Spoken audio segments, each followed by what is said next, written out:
High students, সামনেই West Bengal জয়েন্টের exam এবং আমি জানি তোমরা অনেকেই এই এক্সামের জন্য একদম হার্ড অ্যান্ড সোলভাবে প্রিপারেশান নিচ্ছ।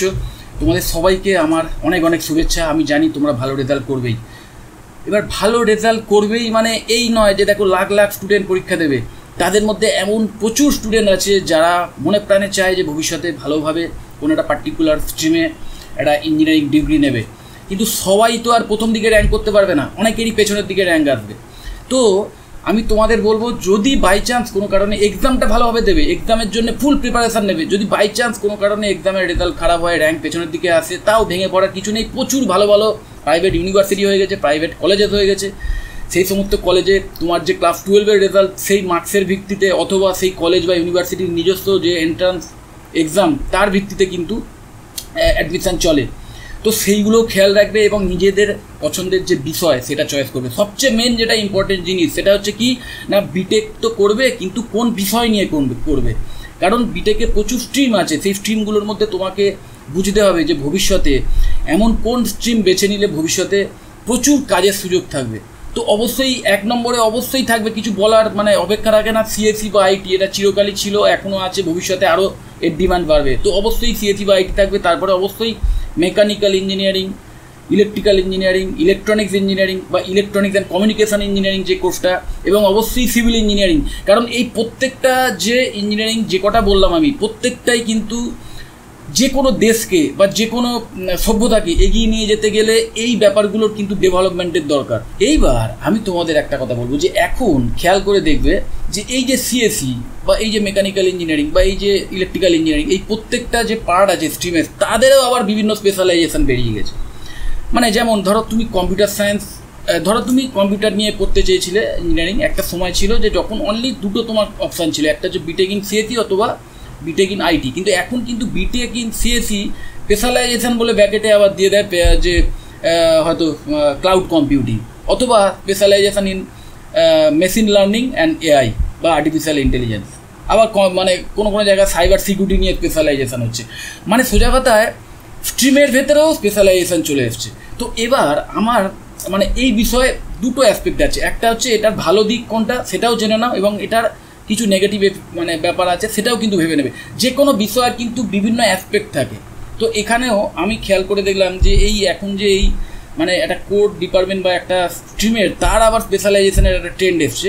তার যেমন কিছু বেনিফিটস আছে, কিছু নেগেটিভিটি কিন্তু আছে। তো বেনিফিটসটা প্রথমেই আমি তোমাদের বলে দিই, দেখো অবশ্যই কোনো বিষয় নিয়ে যদি স্পেশালাইজেশন কোর্স করো, তাহলে সেই বিষয় নিয়ে তুমি একদম ইন ডিপ বা ইন ডেপথ একদম নলেজ পাবে।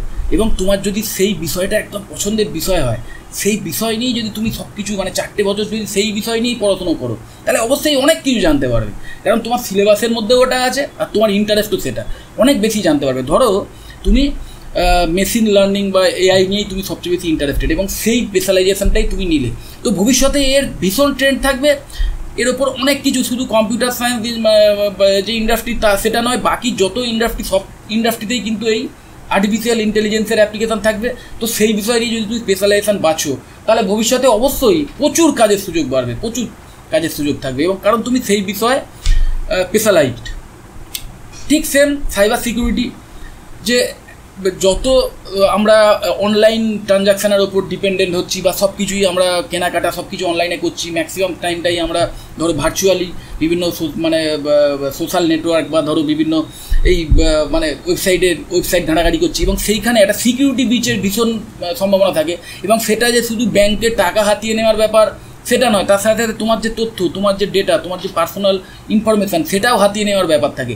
তো সেইগুলোকে রক্ষা করার জন্যে প্রচুর মানে ডেটা সিকিউরিটিতে যারা একদম মানে মাস্টার, সেরকম কিন্তু ক্যান্ডিডেটদের প্রচুর কোম্পানি হায়ার করে এবং ভবিষ্যতে আরও করবে। তো সাইবার সিকিউরিটিও একটা ভীষণ ভালো স্পেশালাইজেশন। তো এই বিষয় নিয়েও যদি তুমি স্পেশালাইজড হও, ভবিষ্যতে এই বিষয়েতে তুমি কাজের সুযোগ প্রচুর পাবে অবশ্যই।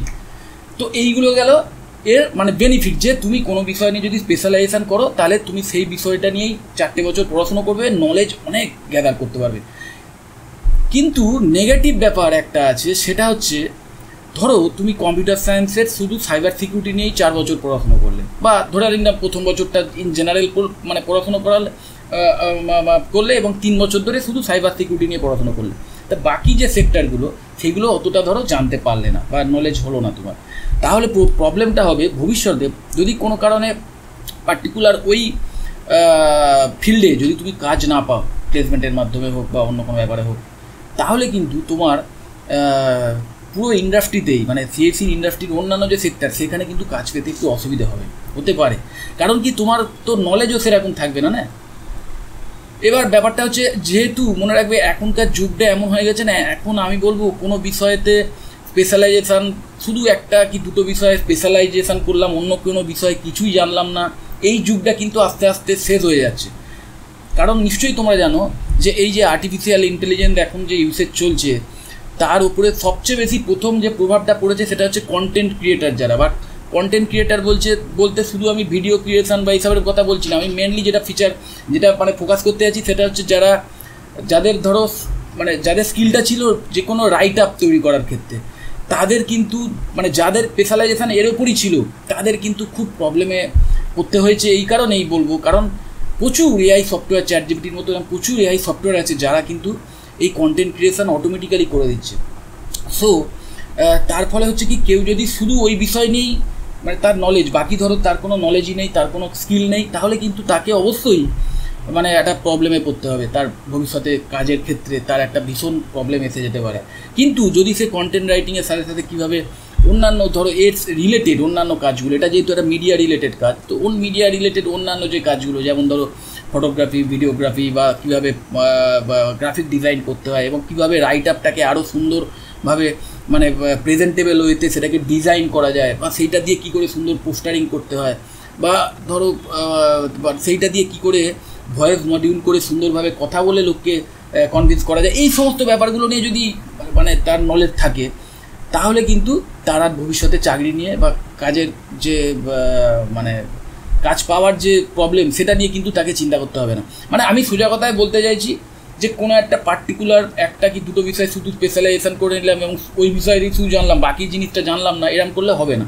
কারণ কম্পিউটার সায়েন্স অ্যান্ড ইঞ্জিনিয়ারিং কোর্সটা তোমরা যদি 2024-এর এখন যে নতুন সিলেবাস ম্যাক আউটে সেটা যদি দেখো, সেটা দেখলে বুঝতে পারবে যে সেখানে ট্র্যাডিশনাল ওয়েতে সি++ বা বিভিন্ন ডেটা স্ট্রাকচার তৈরি করা বা সেই সব নিয়ে যে পড়াশুনো করানো, বা ধরো অন্যান্য যে ম্যাথামেটিক্যাল পার্ট যেগুলো রয়েছে, অ্যালগোরিদম বা ক্যালকুলাস, এইগুলো যেগুলো যে যেরকম গতানুগতিকভাবে যেগুলো ছিল সেগুলো যেমন আছে, তার সাথে সাথে নতুন যে প্রোগ্রামিং ল্যাঙ্গুয়েজগুলো শেখানোর ব্যাপারটা সেটাও রয়েছে, পাইথন রয়েছে, এবং অবশ্যই যে আর্টিফিশিয়াল ইন্টেলিজেন্স এবং ML এর আলাদা চ্যাপ্টার রয়েছে, ডেডিকেটেড চ্যাপ্টার রয়েছে, ডেডিকেটেড সেমেস্টারে সেগুলো মানে সেমেস্টার রয়েছে তার জন্যে, এবং অবশ্যই রোবোটিক্স রয়েছে, ক্লাউড কম্পিউটিং রয়েছে, সাইবার সিকিউরিটি রয়েছে, সব কিছুই। মানে তুমি যদি BTech in computer science and ইঞ্জিনিয়ারিংয়ের জেনারেল যে কোর্সটা সেটাতেও যদি তুমি অ্যাডমিশন নাও, তাহলেও কিন্তু এই সমস্ত বিষয়গুলো তো নিয়েই তুমি কিন্তু ওভারঅল একটা নলেজ পেয়ে যাবে। এইবার তুমি পছন্দ মতো তোমার যে বিষয়টার উপর বেশি ইন্টারেস্ট রয়েছে সেটা নিয়ে তুমি একটু বেশি নলেজ গ্যাদার করে নেবে। এখন সেই নলেজ গ্যাদার করার জন্য কোনো আলাদা কোর্সেও অ্যাডমিশন নিতে হচ্ছে না, তুমি অনলাইনেই প্রচুর রিসোর্স পেয়ে যাচ্ছ, বা তোমাদের কলেজে যে ফ্যাকাল্টি মেম্বার থাকবেন যিনি ওই বিষয়ে পড়াবেন তার থেকে তুমি পার্সোনালি হেল্প পেয়ে যাবে। তো এটা জাস্ট আমার একটা থট, যে আমি মানে এখন দেখলাম একটা ট্রেন্ড হয়ে গেছে যে সবাই খালি স্পেশালাইজেশান খুঁজছে। আমাকে আজকেরই একজন ফোন করে জিজ্ঞেস করছেন যে স্যার আমি BTech in computer science engineering নিয়ে পড়বো, কিন্তু এর কোন স্পেশালাইজেশানটা বেটার হবে। সো বেশি চিন্তা করো না, বেশি স্পেশালাইজেশানের কথা ভেবো না, পড়াশোনাটাকে ফোকাস করো। এবং আমি তোমাকে বলছি ভবিষ্যতে যা যুগ আসছে সেটা কিন্তু ওই কোনো স্পেশালাইজড একটা কোনো বিষয় নিয়ে বিশাল মাস্টার হয়ে গেলাম, অন্য বিষয়গুলো জানলাম না, এই যুগ কিন্তু আস্তে আস্তে শেষ হয়ে যাবে। মোটামুটি সব বিষয়তেই তোমাকে ওভারঅল নলেজ রাখতে হবে, কারণ ম্যাক্সিমাম কাজগুলো তো আলটিমেটলি দেখতে পাচ্ছ যে মেশিন করে দিচ্ছে। ম্যাক্সিমাম কাজগুলোই তো বিশেষ করে কোনো স্পেশালাইজ টু দি পয়েন্ট কাজ যেগুলো, সেগুলো কোনো মেশিন বা কোনো অ্যাপ্লিকেশান বা কোনো সফটওয়্যার করে দিচ্ছে। তো তোমাকে অ্যাকচুয়ালি মানে তাকে ম্যানেজ করতে হবে। তো তাকে ম্যানেজ করে কোনো একটা কাজ আদায় করে নিতে হবে, কোনো একটা প্রোডাকশান বার করে নিতে হবে, বা কোনো একটা সার্ভিস বার করে নিতে হবে, এবং তার জন্য তোমাকে পুরো প্রসেসটা শিখতে হবে। একটা যে কোনো অর্গানাইজেশানে তুমি যখন চাকরি পাবে, সেই অর্গানাইজেশান সেটা কোনো সফটওয়্যার কোম্পানি হোক কি কোনো ইলেকট্রিক্যাল কোম্পানি হোক, কোনো পাওয়ার হাউস হোক, যে কোনো জিনিস হোক, বা কোনো মানে রিটেল চেন হোক, তাদের মেন ফান্ডা কি, যে তারা একটা বিজনেস করছে, তারা কোনো প্রোডাক্ট তৈরি করছে বা কোনো মানে সার্ভিস সেটা জেনারেট করছে এবং সেটাকে কাস্টমারের কাছে সেল করছে, সেই প্রফিটটা থেকে তোমাদের স্যালারি দিচ্ছে। তো সেই টোটাল যে চেনটা, মানে একটা প্রোডাকশান তৈরি করা থেকে শুরু করে আর সেটাকে কাস্টমারকে দেওয়া অবধি, সেই পুরো ব্যাপারটা নিয়ে একটা ওভারঅল নলেজ তোমাকে রাখতে হবে। তো সেই জন্যই আমি তোমাদের বলছি যে ইন্ডাস্ট্রিতেই বা যে সাবজেক্ট নিয়েই টেক করো ভাবো, সেই সাবজেক্টটা পুরোটাই জানার চেষ্টা করো, পুরোটাই বোঝার চেষ্টা করো। কোনো একটা পার্টিকুলার স্পেশালাইজেশন চুজ করাটা আমার মনে হচ্ছে খুব একটা বুদ্ধিমানের কাজ হচ্ছে না। এটা আমার কিন্তু পার্সোনাল ওপিনিয়ন। অবশ্যই তোমাদের যদি আলাদা ওপিনিয়ন থাকে সেটা আমাকে জানাতে পারো, অথবা আমাকে যদি মানে এই বিষয় নিয়ে আরও ডিটেলে যদি জানতে চাও অবশ্যই আমাকে কল করতে পারো বা হোয়াটসঅ্যাপ করতে পারো। ভিডিওটা ভালো লাগলে অবশ্যই লাইক দিও, চ্যানেলটা যদি সাবস্ক্রাইব না করে থাকো একটু সাবস্ক্রাইব করে নাও, আর ভিডিওটা যতটা পারো বন্ধুবান্ধবদের শেয়ার করে দিও।